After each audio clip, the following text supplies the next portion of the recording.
Hello, everyone. This is Tammy Fisher with In the Doll World, and I'm here today with my wonderful co-host, Miss Georgette Taylor. Hey, everybody. Hello, Miss Georgette Taylor. And today we are honored to have our good friend Joey Versaw back with us. Hey, Joey. Hey, Joey. how's it going? It's going good. Very well. Yeah, thank you. So, Joey, we're happy to have you, and we invited you here today because, of course, we love you. And because we wanted to do a series of shows that are about pride. So we wanted to talk about what people are experiencing, what's going on in the doll world, all of that together. Yeah. So tell us what's going on. We know you have this wonderful doll company called Mary Magpie, and we've seen some little pictures of new dolls, kind of new stuff coming out. Yes. So we're just so excited. We're so excited for you and for us. Thank more you. Wonderful dolls. Yeah, thank you so much. Yeah, it's been really exciting. I have a new website up, marymagpie.com, and I am working on the next run of Mary Magpie right now. I just released Prime Mary, which was a basic Mary doll, and it was the first time that I've done a basic like that with her, and it was very successful. I just had a 2-week period of time for people to do pre-orders, and I ordered as many orders that came in, so everybody had a chance within those 2 weeks to get a doll. There wasn't like a limited edition number or anything. It was just open for people to order, and that was greatly successful, so I was very blessed and happy about that. And those dolls are in production. And then I have the next line of Miss Mary that's going to be coming up, which is in the works right now, which is super excited. And the line's called Framed. And Mary and Monday are framed for a murder. Yes. Backstory. And it is going to be, the collection is going to be based on, it's kind of a late 60s, early 70s Dark Shadows vibe, kind of when the late 60s mod went kind of goth. So it was kind of that Victorian 60s look. And so that's where this collection is going. Also inspired by the game Clue. And so there's going to be a murder mystery going on because the girls are framed. And so the fans have to save Mary and Monday. And it'll be really exciting. I'm really, really having fun with it. The collection's going to be beautiful. I have all new sculpted wigs that they're going to be having, and very dark and delicious fashions, and I'm super excited about it. That sounds great. Cool. Are they going to be 3D printed, or no? The dolls are resin. Okay, so are you moving away from 3D printing? Okay. I'm pretty much at this point. I still do some custom work for people, but at this point, I'm pretty much doing just resin dolls. Okay. Yeah. Why are you doing that? Because that's your place in history. You are the first the first doll artist to create a 3D printed dolls. fashion doll. Yeah. And I actually have thought about bringing back the original Mary, offered still as a 3D printed doll, just because of that fact. And I've had a lot of people that loved the old Mary. So that is a possibility that I could bring her back as a 3D printed doll for people to order. So that would be good. But Miss Mary is elevated and she's in resin. So that's lovely. So with your dolls and moving from the 3D printing, what's the motivation? So I think, time is so strange, and how people react to things, you never really can gauge, because, when I did this, when this all happened, at the time, if a doll, like for instance, when Barbie got the bend leg, and that was like a whole new thing, and everybody was like, oh, the bend leg, it would make the covers of magazines. It would be a big deal, you know. When I did what I did, it was kind of like, it wasn't really recognized at the time. And I mean, I was published, but it wasn't, it wasn't like it was that big of a deal, even though I thought it should be. It wasn't. And so I think that when people were ordering the 3D printed dolls, not really knowing what they were or having one before, seeing it in person, it wasn't the same as what they're used to with fashion dolls, because it felt more like a sculpture or a piece of art than it did an actual fashion doll. It was, the 3D print has what they call a stair step effect on it, which is, since it's built up of tiny little squares, pixels, it creates like a texture. And it almost, you know, with the camera, it appears almost like a felt texture. So it's kind of cool looking, you know, it's very artsy and interesting. To the touch, you definitely feel a little bit of a grain, you know. And it wasn't as smooth as people want or are used to. So that's where I wanted to step out of the, you know, maybe at some point that'll be a whole new thing and people will just collect, you know, 3D, you know, printed whatever. But for the most part, the way the doll community is, we want it to be smooth, to be, you know, a certain thing. And so that's why I took it from the 3D print to the resin, to give people, you know, exactly what they wanted and what I wanted too. I'm a doll collector and I love that, you know, the smooth skin and you know, the flawlessness. So are these dolls going to be released in limited numbers, like limited editions? So Miss Mary is always released in very small limited editions for her big collections. I am going to periodically do basic dolls, which will be open orders. I'm gonna be doing one for Monday. Monday has been a really difficult thing for me because I had no clue that these factories in China that I've been working with have issues with doing darker skin tones. You know, their excuses to me has been that it doesn't work well with the resin, or the setup time with the resin is bad, and they've always charged me a lot more for it, which I paid. But then they flat out just told me, like my first Monday, Miss Monday, you know, that I did, and she's gorgeous. She turned out exactly how I wanted her.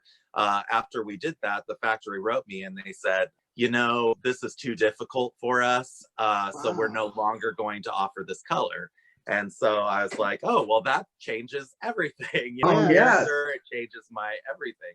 So I had to go with the total different color for Monday, which, you know, you do what you have to do. I didn't want to like scrap the character. And so, but I've been looking to see if I can find another factory. The problem is that they're such small runs, it's hard to find a factory that will produce small runs for you.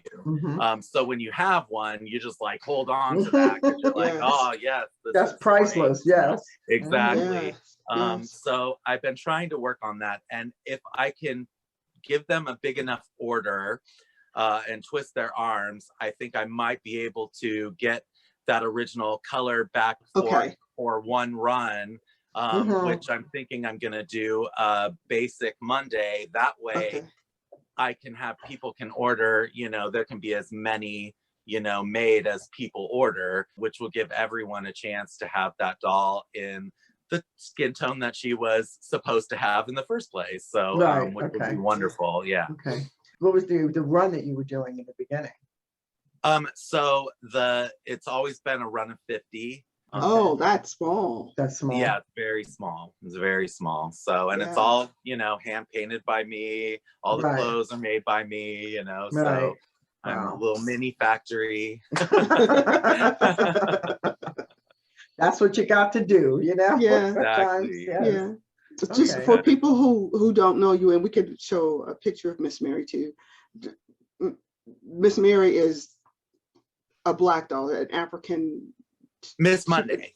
I'm sorry, I'm sorry, Miss Monday is Yeah. a black doll. So what you're saying is they're saying that they're having a hard time making this darker skin colored Yeah, yeah, doll I'll that show would you. And fall actually, as I'll a show black. you because I Okay. have them right here.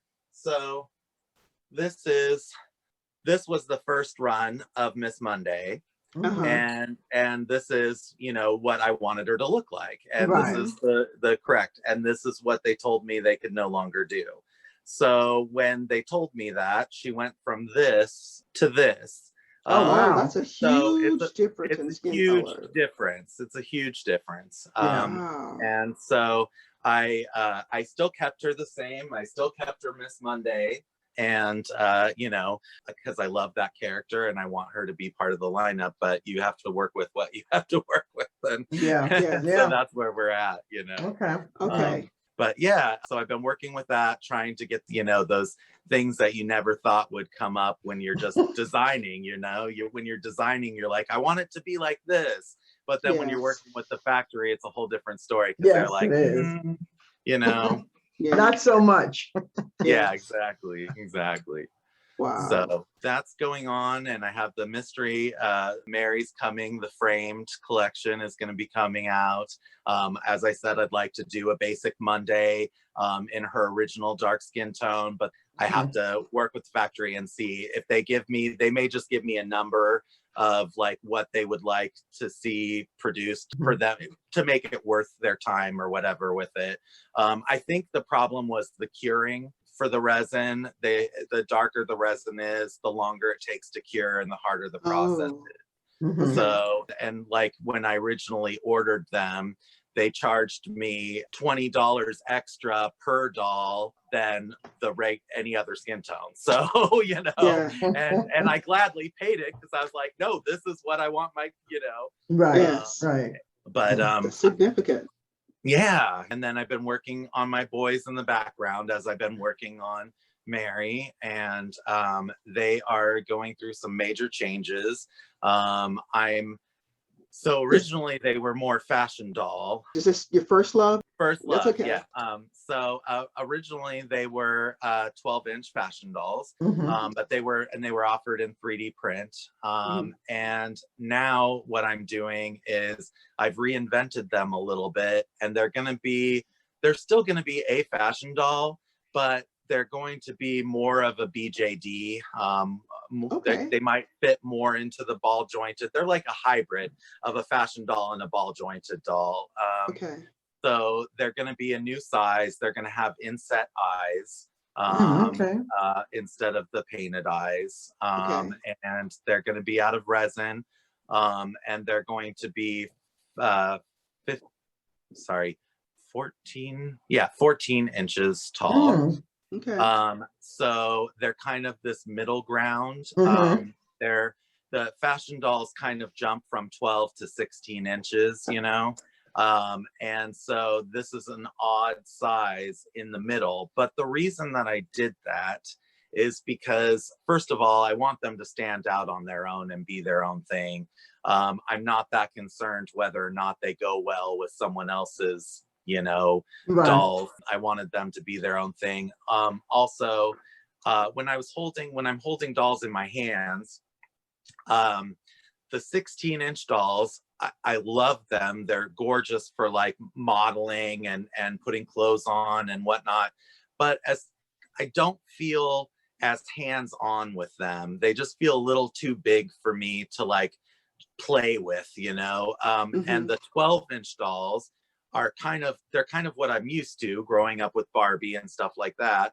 But now I'm not a kid and I'm an adult, so I like a little bit bigger things, but I don't want them to be huge either. And so I was playing around with this middle size, this 14-inch, and it felt a lot more comfortable to me. It felt like a doll should feel like in your hands, and I liked that. You know, it felt substantial, but it didn't feel overpowering or too big to play with, and it still felt small and intricate, but bigger than a tiny 12-inch doll. You know, so I'm pretty happy with that size, and I'm gonna stick with that and present it and see what happens. But they're gonna be beautiful.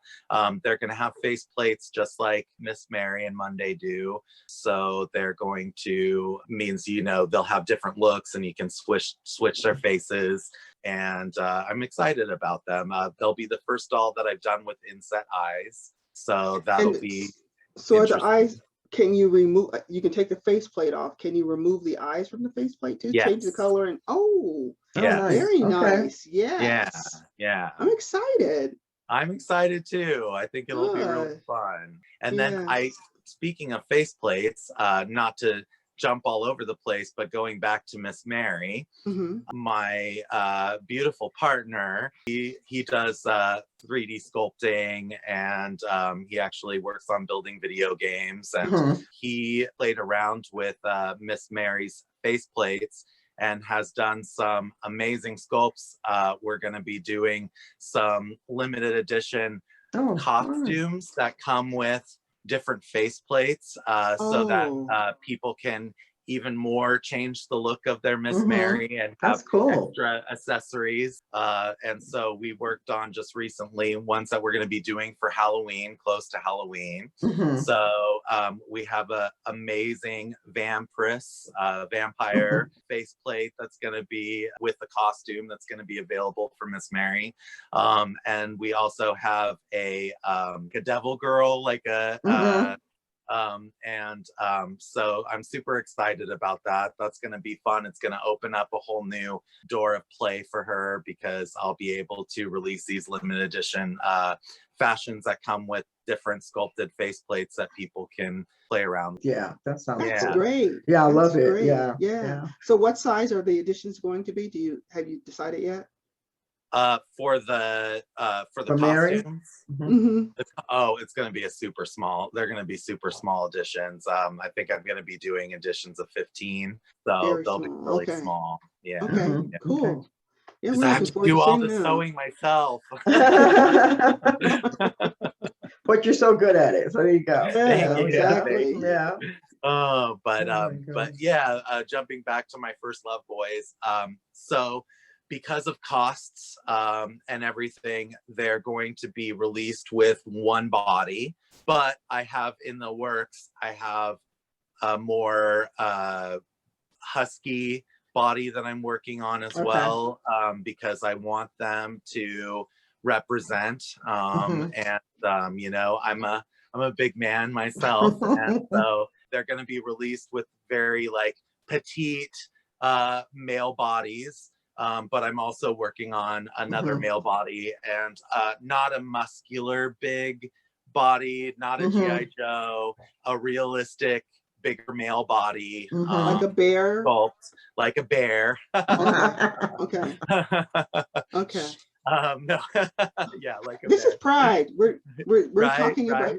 So I mean, and that leads us into Pride. Yeah. So and we're so excited to hear about all the new things. One of the things that just amazes me about you, Joey, is you are always doing something. And it's just, this is new, this is change, it's just, you're being really all over, creative. over the place, and it's all amazing. So it's so much fun. You're just great. So it's always fun to talk to you, because there's always something happening. Well, Mama didn't birth a sleeper. I bet I'm just like constantly, going. But the unfortunate part is when you have your fingers in too many pies, then you don't focus on. And so through the years, I've worked really hard on like, okay, Joey, I know you, I'll stay up nights and I'll have this dream and I'll be like, oh, this new doll, this new thing, and I'm like, okay, calm it down. We got to kind of like, stick in the realm of, if you want something to be successful, you've got to keep on with that, Yeah, that's true. I think that's the mind of a creator, though. Yes. I wish that I could just sit at a desk at a company and come up with the ideas and be like, here, you do this, but unfortunately, you would still find a way to be involved. I mean, I can't see that. Yeah. So yeah, I'm excited about the future. And the First Love boys are they're going to be since they're more on the ball jointed scheme, they're going to have double jointing. So I think they call it a popcorn joint. I'm not exactly sure, but basically it's a double joint that allows you to not only bend at the knee, but then to also, you know, bend it again. And I know you guys have seen this in dolls and stuff. But it's the first time. I'm going to be careful not to show his parts as I'm showing this off. You know, they're going to have a lot more movability. This is the prototype, the 3D sculpted prototype. And so he's still in a 12-inch format. And once I can introduce different body sizes and whatnot, it's going to be really exciting to see them grow and new characters come about. And I'm excited about the faceplate options. And that's going to make it really nice, because for the people that like, let's say, you know, one of the characters has the more petite body, but they love that face. And they want it to be on the more bear type body or whatever, they're going to be able to like interchange faces and create their perfect look, you know. So that's gonna be that's gonna be really cool. Yeah. And I'm going to do 3D printed wigs. So they're going to have lots of different hairstyles. I am going to try to do some fiber wigs as well. I did. The problem is, again, with having things produced, if you're not making them at home and you're trying to outsource for hair, I had the biggest problems with Miss Mary trying to get even 20 wigs of the same type from big places like Monique Wigs and stuff like that. And it was shocking. It was shocking. It was like they'd be like, you know, they'd only have 7, or they'd only have, you know, and it's like, but this is a big wig company, you know. Why can't I make a big wig order, you know? And so I was facing that problem. And in fact, on my Vapor Beach collection, my Monday, a handful of them had to end up with brunette wigs, which, you know, originally she was a honey blonde.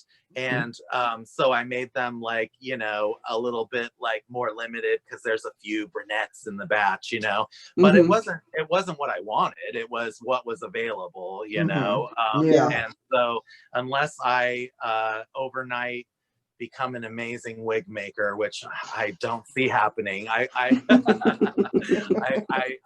the I'm gonna stick with the 3D sculpted wig. I can get some really great clean looks, and they're really great for photography, because you don't ever have to worry about a hair out of place. Yeah, that's true. And I also figure there's enough avenues out there for wigs, and even artists that are making them and stuff, that if people want to get fiber wigs that'll fit the dolls, they can outsource it themselves for the looks that they want, you know. Oh, that's cool. Yeah. And there's lots of tutorials out there, and that's so cool.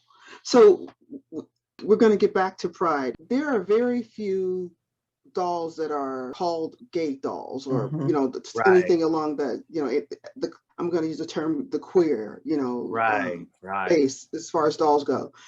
So, and most of the dolls that are in that space are male, and most of them are, I'm going to say, more sexual. Yes. So why is it that you felt the need to make a doll in that space that is not, you know, sexually overt or whatever? Right. Yeah. So I think, so the first, getting into a little bit of gay history with dolls, I think, and this is just my recollection, so I'm sure there may be some points I'm missing or whatnot, but from my recollection of the studying that I've done, Big Gay Bob was one of the first gay, you know, out and proud gay fashion doll. He came in a closet. His box was a closet, and it was come out of the closet. And I think it was the late 70s early 80s, right in there when Mhm. he came out, which is so weird because we were such a closed-minded society at the time. So it's amazing that somebody like released this weird kind of novelty doll at that point in time that was, you know, gay. And his box was hilarious. It said funny, stereotypical gay things on it and whatnot. And then the Billy doll came out in the 90s by a company called Totem, and he was based off of Tom of Finland, which is a gay artist who very much over-sexualized everything, you know. Nipples are this big, and, you know, it was very over the top, and it's cool stylization, but it was over the top, and so they came out with Billy, and I remember at the time when that happened, I thought, God, that's an ugly doll. He just, you know, box head, big box shoulders, you know, and I, as an adult, I get the look. At the time, I was kind of a young teen, and I was just like, but he had a gigantic member, and it was all of his like clothing. A lot of it revolved around gay stereotypes of what's sexual fantasies, like the UPS man or a cop, or the leather daddy, you know. So it was a lot of stereotypes, and at the time we needed it, you know. It was the 90s, we were trying to come up and out, and so it was a cool thing for its time. And then as things progressed, it just kind of continued to stay on that sexual page.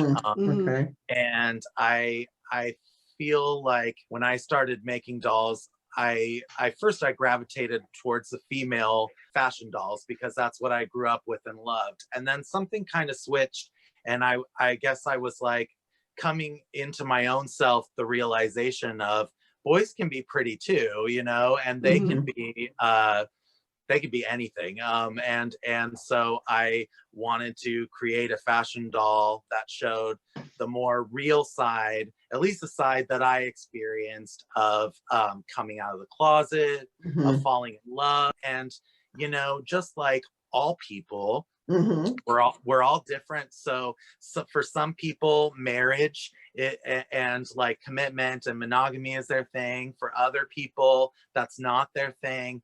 But I didn't feel like there was anything out there that really like showcased the light of really like being more innocent. That was a reality in the community, but it was never really projected out there. It was always the over sexualization. So I wanted something to be sweeter. And it's not that they can't be sexy. I mean, the human form is a beautiful, sexy form in itself. I just didn't want to promote that idea with them. I wanted them to still have all of the features and the sculptural features. You know, they still are anatomically correct. So yeah, like I was saying, that it's sculpted more like the David, because our bodies are beautiful, we're beautiful as we are. We don't need to have amplified features. So anyway, that's what I wanted to spend my time doing, and what I wanted to put into the universe was something that was a little bit more down to earth, I guess. Yeah. I think that's nice because, you know, when you go back with the history, I think, so Bob was the first one, but Bob was, if I remember correctly, Bob was made by a heterosexual. Yeah. So I don't know. I don't know how that doll came out. Yeah, was it just a gag gift? I think it was a gag gift. I mean, I think it was a novelty, like going to Spencer's, you know, it's a novelty. Yeah. So it's nice to see a doll that is, like you said, the innocent. I mean, because so many, when I was looking for people to interview for this, to do the Pride celebration, I found a plethora of big membered dolls. Yes. This is a ton of them. So it's just like, okay, how are we going to do this? And then there's a whole discussion. It had a discussion with another group, and someone said, you know, we were talking about sharing Black dolls, and someone says, well, you know, the group that's not represented in the doll world is gay dolls. And it's like, yeah, but if you put two dolls of the same sex together, you have a gay pair. So why do you need a gay doll? So, Right. so that became, this discussion, because But that's the same thing as you could take a white doll that's on the market and paint its skin tone and have whatever skin tone you want. So why have it's the same thing. We need that representation. There needs to be, something on that saying this is Doll what that says this is what that is. Right, exactly. Yeah. Yeah. Okay. Yeah, I totally understand that. Yeah. And I totally get that. It's that whole, it's the conversation I think that has to be had, because like you said, with the black doll, if you take the white doll and paint it black, now you got a black doll, so what's the issue? And so with the gay doll, it's like, gay people look like everybody, so why can't you take Ken and Steve and make a gay and make them gay, couple? right? Yeah. And so why do you have to in your have fantasy world? And yeah. I mean, the play is endless. Whatever you want them to be, I mean, people can buy one of my first love gay dolls and be like, no, he's straight. He's gonna be the boyfriend. Definitely. And I think that, and I don't think that's really right either, because at the end of the day, you can take Mr. Bob down the block and put him with Mr. John. It doesn't mean that they're necessarily a gay couple. Right. You know what I'm trying to say? Like, right. it's like, it doesn't. So I think you have to have something that makes a statement that says, this is who we are. Because at the end of the day, you have to have that conversation about who I am. Right. You know what I mean? Yeah. So, yeah. And I think that's what's most important there. Yeah. Because you can take two whatever dolls and say we're whatever we are. Right. But there's a whole thing with saying, no, this doll was created to be a gay doll. Exactly. I think so. And so and that's what the representation, and that's that doll story and background. Just like you're talking about the framed Miss Mary and Miss Monday, and they're being framed for a crime. That's their backstory. I think it's important to have these dolls that have a backstory. They're also lovers. Awesome. Oh. Yes.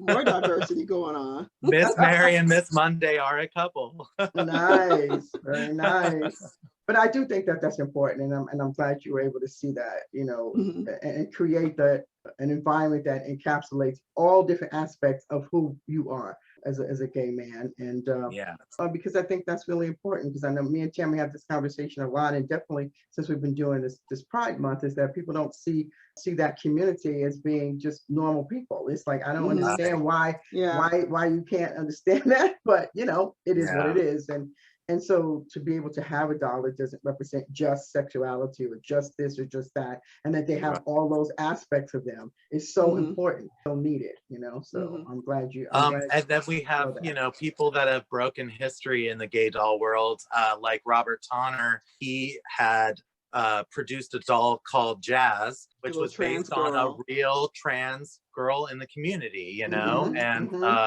and that was really groundbreaking. And because this has been years ago, and so I feel like it's been just recently, within the past maybe two or 3 years, where we've really been getting educated and really been opening up as a community. And I think that the time that he did Jazz, things were still very not closeted, but like not a household conversation, and so not having that at the dinner table.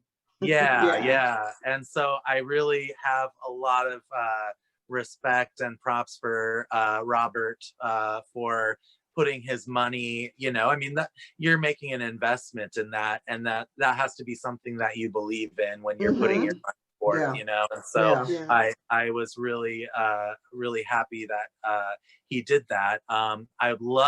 I don't know, it would be great if there was a trans doll that was released by trans community, it's hard because it's like we're all under this roof of LGBTQ, but we're also all under this roof of being human beings. Exactly. But it's nice to have representation from the source. Good when you have people that are under that same roof trying to represent for others. And I think that's wonderful. It'd be even more great if we had it straight from the source, but that just means that we need some fabulous, trans doll artists to step up and get this going. So Yeah, and maybe it's already been going, and I just am and not we just aware don't of it. know. Right, I'm we not don't know, aware but of it. we'll find out. Trust me. Yes, Yeah, definitely. you guys will find out. That's our job. Yeah, we'll that's definitely find out. What you were saying before about having the people represented within the last 2 years, only dolls are coming out now. Dolls are coming out now, representing a lot of different facets of other people's lives. And it's funny, we were just talking with Hexgen, and he was talking about, we were asking about why he do dolls and drag. He's representing that community, and he thought that was just so necessary to have them be seen. And so I just think it's really important that in the conversation around how he feels when he does decide to dress another way or anything like that, how he feels protected or not protected. I mean, so I think having those dolls also helps to include people in the conversation. It opens up the conversation within the doll community, because there are a lot of people, let's be real, in the doll community, like in any community, that don't feel comfortable with that. But I think it's just a representation of what's out there. I mean, it's just like, it's not exactly like, but it's very similar to when we did plus size dolls. It's just not, that's what's up against the grain of a fashion doll. Like, how can a fashion doll be a plus size woman? That doesn't go together until they started having models that look like that, and then now it was accepted then. And still, if you look at the time frame of that, it's still very long in between, right? Of what's still accepted as a fashion doll, being a certain size or anything like that. It took, our dolls were 20-something years old for that to really take place. So I think it's people like you and other doll creators that are gonna that step up and say, this is what we need, this is who I am, and I want to represent something that puts a beautiful light on who I am as a person, and and all the people in the community like me. We need to see that. So and so it's funny when you're talking about body size. It's so funny because you look back in history and you kind of see the pinpoints of where things changed or what became popular, and it all goes back to Twiggy.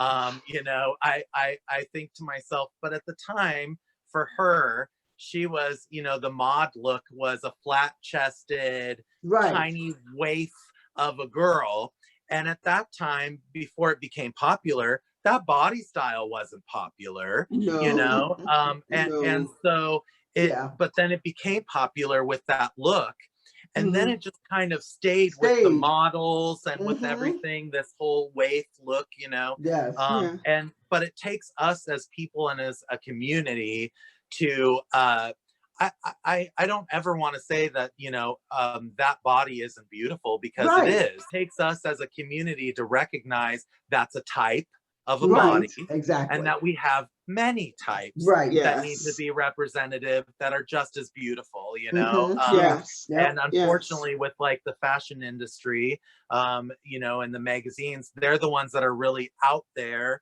in the public, and so we have young girls and boys getting fashion magazines and looking, and this is how it's supposed to look like, and it's like, no, this is a facet, of what's out there, but no, it's not as supposed to.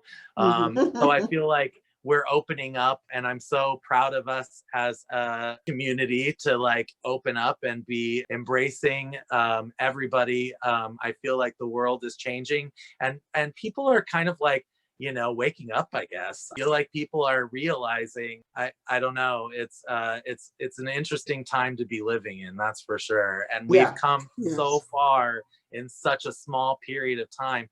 I never in a billion years thought that there was a possibility I'd be able to get married ever. Growing up a little boy on Disney, gay boy on Disney, having those like fantasies and romanticizing and stuff, that dream was kind of gonna always be a dream for me, And so being able to be an adult and be in a time period where now that's a possibility for me is mind blowing. It's amazing, you know, and it That's makes so me good. so happy that like, and it's recognized by everybody, you know, in the United States. It's not just like a state to state thing like it originally was, or you know, I mean, because what bull crap is all that, you know? Yes. No, So I agree. That's amazing. we're married if we are in, you know, New York, but if we're in Alabama or Texas, we're not married. Or, exactly. You know, yeah. No, that's crazy. And I think, like you said, we are living in this amazing time. We had a Black president. Yeah. I mean, almost a female president too, you know? Yes. I mean, you know, and it's just like people are getting to the point where they're being able to see beyond this physical form and say, you know, this person encapsulates this type of belief, or I mean, they want to do things to help to improve mankind, or however that is, and I want to vote for that person, you know, not because that person wears pants or a dress, or I want to vote for that person's ideas. Right. I think that and isn't it amazing that the right ideas. It's so amazing that as human beings it took us this long, you know, like what is, you know, there's a problem there. I mean, to have a such a simple realization that shouldn't have even been a realization. It should have just always been the truth, our truth as people. And it's really sad that as long as we've been on this earth, that there's been this ridiculous, you know, thing that we've created. We've created that. Yeah, we created. You know, yes, we did. Yes, we have. So you know, time to tear down those walls. You know, hopefully, you know, it is definitely time to make some changes, and we, you know, it just what we keep running into is things like privilege in class, and I like when I talk about dolls, Georgette and I, and you too, because you're in the doll world, we're privileged. We know that there are all these dolls out there that the average person who goes to the store and buys their dolls at the store, they don't even know they exist. Right. You know, so that's our privilege. And so whenever you're talking about making changes, those who are in a privileged position have to come to a point where they can see that there's room at the table for somebody else, because they keep acting like, you know, there's only so much space, only, you know, there only 4 of us can be billionaires, only 4 of us can be billionaires, whatever the thing is, trillionaires. So let me ask you this question, because I don't know if we asked that to you before in our other show we did with you, and you know, if you listen to the shows, you know, we asked this question. As an artist, right? We were just talking about money. As an artist, are you able to sustain yourself, right? Are you finding that you have to do other work, or can you just do the work that you're doing and sustain yourself living? Because, you know, even as a doll maker, doll creator, you're still in the entrepreneurial area of your life. You know, you're still an entrepreneur and you have to survive. So have you found that what you do helps you to sustain a life, you know, a living, make a living? It helps me sustain a life. I'm not sure. You know, I definitely, it's a love and it's a passion. It's not a I could definitely be making more money elsewhere. But it's what I love doing. It makes me happy. I'm successful in the fact that I'm being able to do what I love. I'm successful in the fact that I have a roof over my head and very blessed, and that I have food, obviously, to eat, you know. I bless, but do I struggle, you know? You know, it's definitely, it's kind of like, you know, gambling a little bit when you're not collecting a check that you know that you're going to be collecting, or you know, but it's worth it. I would rather die living in a small apartment and be doing what I love and enjoying than to, you know, be unhappy even in a mansion and, you know, not be doing what I love, you know. Okay, cool. So yeah, so it's I guess it depends on what people think of as success. For me, it's extremely successful because I'm being able to do what I love. I'm being able to keep myself roofed and fed, and so so that is successful for you. I get that. Yes. And it helps. So you're able to it make a helps to living. sustain the passion and the things that you create. So, exactly. Now, if Okay. I had more money, I'd be able to have 20 doll lines right now. I would know. Either way, all the money's still going to go back into the doll. So that's exactly. Oh yes. Even if I woke up tomorrow and some relative that I did not even know existed left me with, like, you know, $20 billion, I would be like, oh, that's great. More I don't have to dolls. worry. Next, you know, dolls. What are we gonna make? Yeah. That's awesome. Yeah, that's good. And it's good that, and that's one of the things that we see so often on this show. And Georgette and I are also blessed that way too.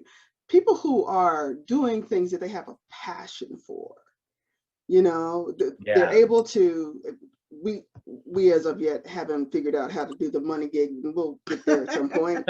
But, you know, we're able to, we're blessed to be able to have the time, the energy, the desire to go out and meet, you know, beautiful people like you and to share your stories. That's really, that's amazing. Like we really enjoy it. So I totally get that thing with, I'm able to live the life that I want to live. You know, the doll world brings me so much joy, you know, just so much joy. And on the other hand, it's like, we need to make it at least pay for itself. Right. You know. And I love so much. I mean, I love the community. I love the doll community. I love so much how you guys have been able to come in also and bring so many more people together.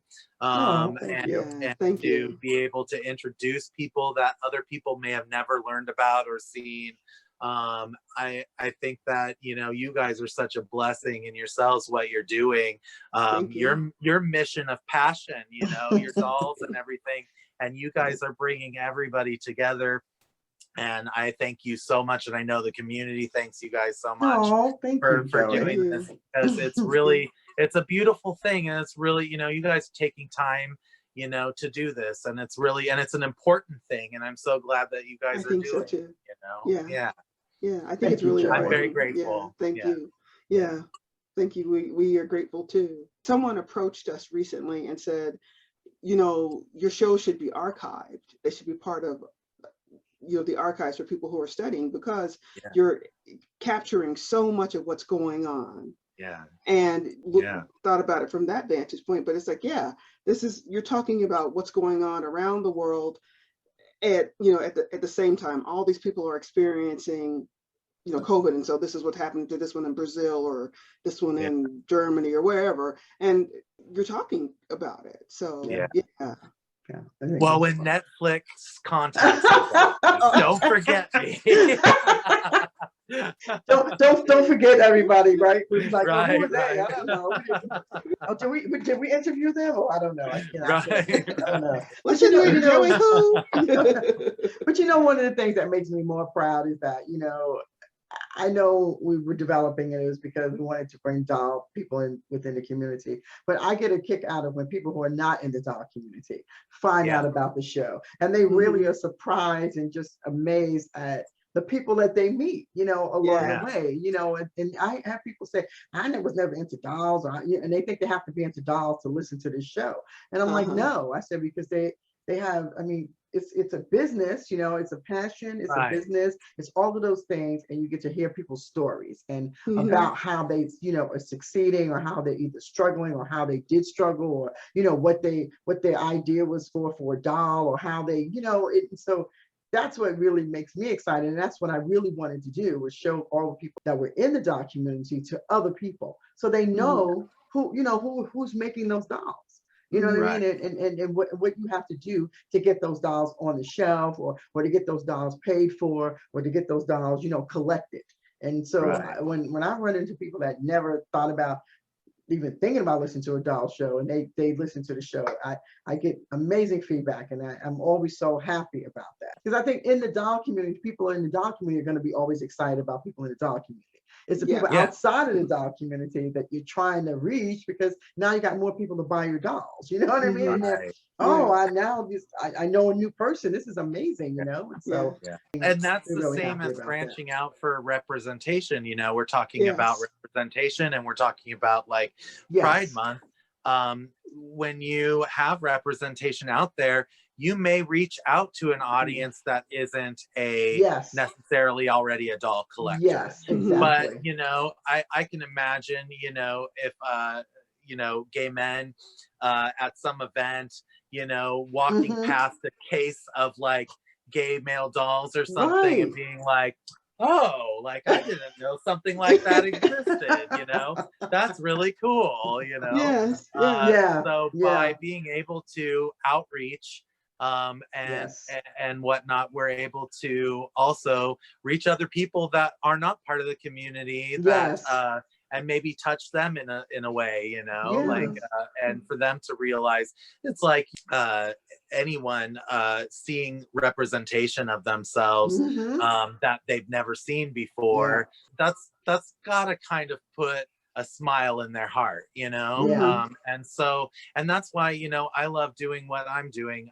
Years and years ago, you know, I had friends that said, you should do drag queen dolls, you should do whatever. And it's like, I love drag queens, but I'm not a drag queen. I mean, you know, I could be, but no, but I'm not, you know? And You're pretty enough to be. wasn't my passion, you know? Right. And Yes. so it's like, as much as I will sit on that couch and watch RuPaul Drag Race all day long, it's not my personal journey or passion. So Right. Yes. I didn't, but with the, you know, with the gay boy dolls, it's like, that's me. That's Mhm. my representation. And that's Right. something that I want to put forth. And, you know, Mhm. Did you play with boy dolls when you were a boy? so I was not allowed to have Barbie or girl toys or anything. I did have My Little Pony because they were horses, so that's okay. Okay. But I did have I think I was about 6 years old, and I got a Western Ken for Christmas. And it's only because I had just like, you know, my poor mom had heard the word Barbie out of my mouth 500 billion times, and she wasn't gonna buy me a Barbie, but she was like, well, maybe this will, you know, make things better, and we'll get him a Ken doll, and you know, so I did have male dolls as a kid, but I didn't at that point in time. You know, obviously I hadn't come into my adulthood or recognized my own sexuality, or you know, I mean, I always knew from the time I was very little. I just didn't realize that it was a thing for a label. You know, I had these feelings, and they were there, and I recognized them. I didn't realize they were bad or whatever until I was, you know, like being made fun of at school or something, you know, and then it was brought to my attention. And I was like, oh, okay, well, I guess this is bad, or people don't like this, or so I even though I did have boy dolls, I didn't really look at them like I look at them now. At the time, I was just sad that I didn't have, you know, long, beautiful hair to comb and braid, you know? Or fashionable, you know, clothes and furs and diamond jewelry. Yeah. I mean, to this day, even though I realize 100% why things are the way they are and where we've come, to this day, I do have like a pain in my heart that Barbie is not as glamorous as she used to be. We just had this conversation with Ray the Unusual. Yes, you introduced me to Ray. We just had this conversation with Ray. Yeah, yeah. I mean, and Hexen, you know, I grew up in Hexen did too. Yeah, right. Both Hexen and Ray. And I grew up, you know, where my childhood Barbies were the kind of superstar era Barbies. So they were like glamorous furs and diamonds and all these things. And so for me, as a little gay boy, it's like, I'm like, I understand why things have evolved the way they are, but part of my heart is hurt because I'm like, Barbie, you're so frumpy. I want you to be this, like, you know. So, but I You have need to be Miss dressed Mary like for that now. Jean. Yes, yes. Yeah, We literally Yeah. just had that conversation. That's so Yeah. funny. yeah. And that's been Barbie needs to be listening, because that's what people are saying. They want to see glamorous Barbie. Well, it's all about representation. Like, you know, it's like, there should be glam in there. Glam still needs to be represented. We still have hundreds of thousands of Instagram girls doing makeup, and boys doing Yeah. makeup tutorials and, you know, everything else. And it's like, Barbie has not had makeup. She's had the same screening on her face for like 10 years now, and not one lick of eyeshadow. I mean, she has not had, you know, and it's like, I'm sorry, as the little gay boy inside of me is screaming. I am like, where is the blue eyeshadow? Where is the hot pink? Where is the, you know, when they did the Rockers, they did a Rockers relaunch line that was a Target exclusive, you know, real cheap and dumbed down like Barbie's become. And they had wild hair color and no makeup. And I was like, wow. I was like, even this like rock star line, and you're not going to put any makeup on these dolls. So, so the little gay boy inside me is very like, you know, I'm sad of that. You know, I still want that glamour, but you're gonna have to make the glamorous line of dolls. Right. That's why I have Miss Mary. So she represents. Always be your glam girl. Exactly. That's very cool. Yeah. So when we chose the people that we chose for the Pride Month, we wanted to make sure that we got a diverse group. So we started with we didn't start with Aiden, and then, you know, so Aiden is a grandfather. And so then we had, you know, Hex and Ray, who are younger and growing up, and they talked about what it was like to grow up. For them, it's like, today, you know, because they're young. Yeah. So what was it like for you you talked a little bit about like being bullied at Are you school. Saying that I'm not young? Excuse me. I'm a millennial. No, I'm just kidding.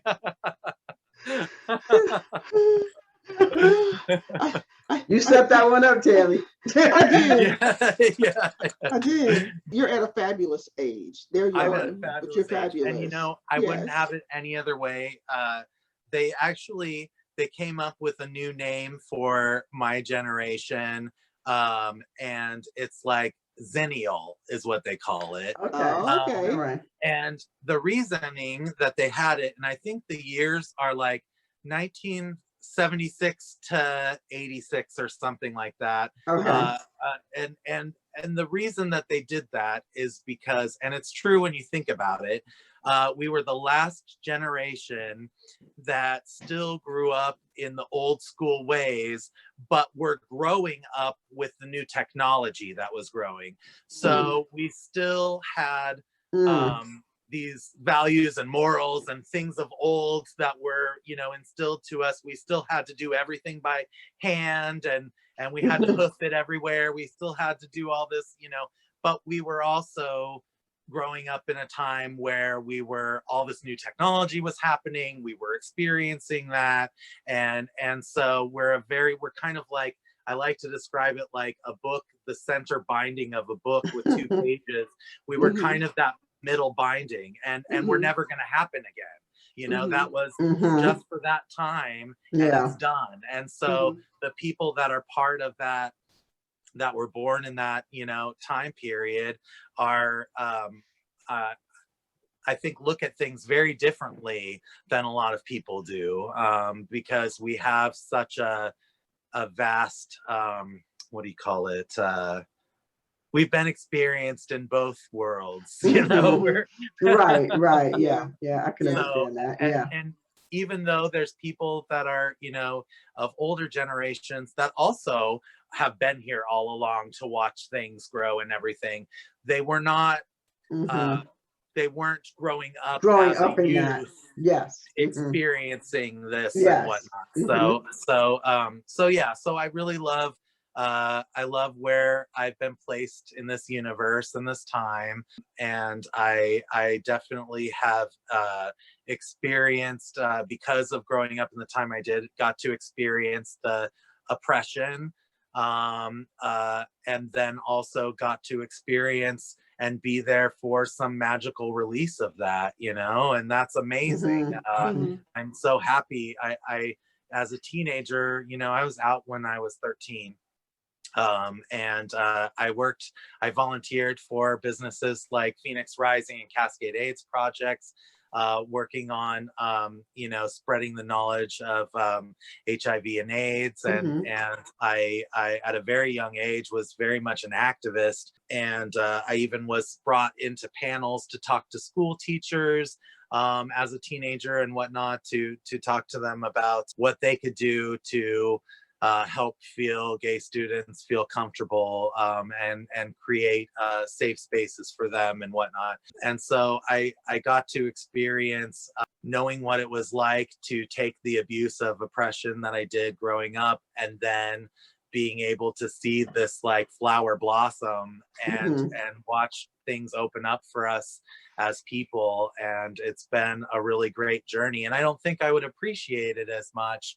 Not to say that the youth don't appreciate who came before them, who helped open the doors. I'm sure they appreciate it too, but I feel like it's a sweeter taste in my mouth because I was able to experience both worlds and be part of that. Yeah, what do you think about, as we're talking about like the blossoming of the queer space, what do you think about all these terms? Yeah, I think that it's interesting because, you know, part of me is like, oh, come on, we're all people. We don't need everything for everything. You know, it's like, but I think in a way that I think we do, because it makes us aware. It's like, you know, if we could have 10 beautiful purple flowers, and each one of them could be unique. You know, maybe one has, you know, yellow speckles on it, and another one has, you know, heart-shaped, you know, diamonds, or, you know, whatever.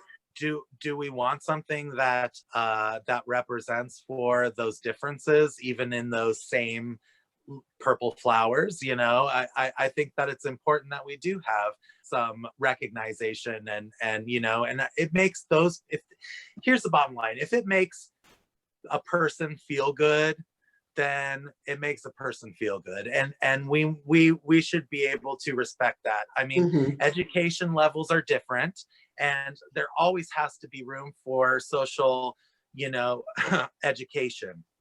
So we can't, if someone is not educated, we can't look down on them. We can't say like, oh, you are, you know, garbage because you haven't educated yourself. We have to educate those people. So, you know, if there's someone who is maybe not hip and not up to date with the new terminology, or not, you know, then we as a people have to just say, hey, so this is this, and this is why, and, you know, and then it's up to that person once they're educated whether they want to imply that or not, you know. But I think that we definitely do need that representation, and we do need that, you know, we need words for things. We need to be able to describe things, you know. I mean, as English language, the word love, look at the word love. We can use it for 500 different things, and it can have 500 different meanings. You go to other languages and they have separate words for each one of those loves, you know, whether the love for your parent, the love that you're in love with someone, the love of like, oh, I love that Barbie, you know, there's all these different things. And so I feel like it just kind of gets muddled and lost for interpretation. Whereas if we have a language for it, then we can really educate and express where we're coming from. So even though terms are expanding and we're getting new terms and whatnot, I think it's good and healthy for our growth as people, just to make everybody feel better. You know, I mean, a lot of people are scared because with the pandemic going on, you know, they're afraid of people not wearing masks. And not knowing whether they're really vaccinated or not or whatnot. And it's like, I continue wearing my mask, you know, even though I'm vaccinated, just because I want to make sure that I'm making people feel safe and making people feel good. You know, it's a scary time right now. And eventually, you know, hopefully we'll all come to a point where we'll be free of the mask, you know, but at this point, it's important to respect people's, you know, feelings and so, yeah, so I think that it's a great thing that we're expanding and exploring and being able to talk about people that have never been, you know, talked about before, brought up before. So, very cool. I love it. I love that answer. Good. And I like how we're seeing this gender. We're seeing the I'm going to call the sexual orientation and gender and how they're splitting apart, and we're seeing this progression, you know, where people, because I think that it's true that, like you said, there's so many different ways of expressing yourself and so many different ways of seeing yourself, and that just gives people more, you know, more ways of doing that. Well, and at the end of the day, when our bodies are in the ground, you know, our souls are sexless, you know.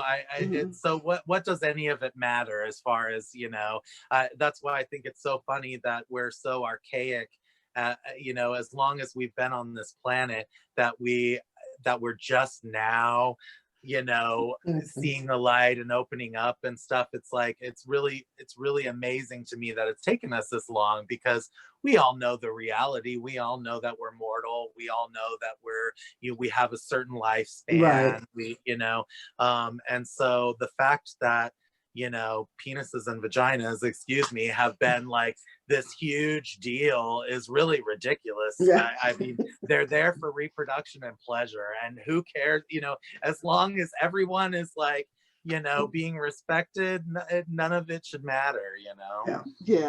And I also think that what's going on is, I mean, it feels like, you know, this is all new for us, but it's like every civilization has a time in its growth where it hits something like that, you know, where something happens and it's like, and I think that what's happening with us, because what's happening with America is not the same thing that's happening with India or Mexico. Or, I mean, you know, we are at a point, and it's the same thing with bodies, you know.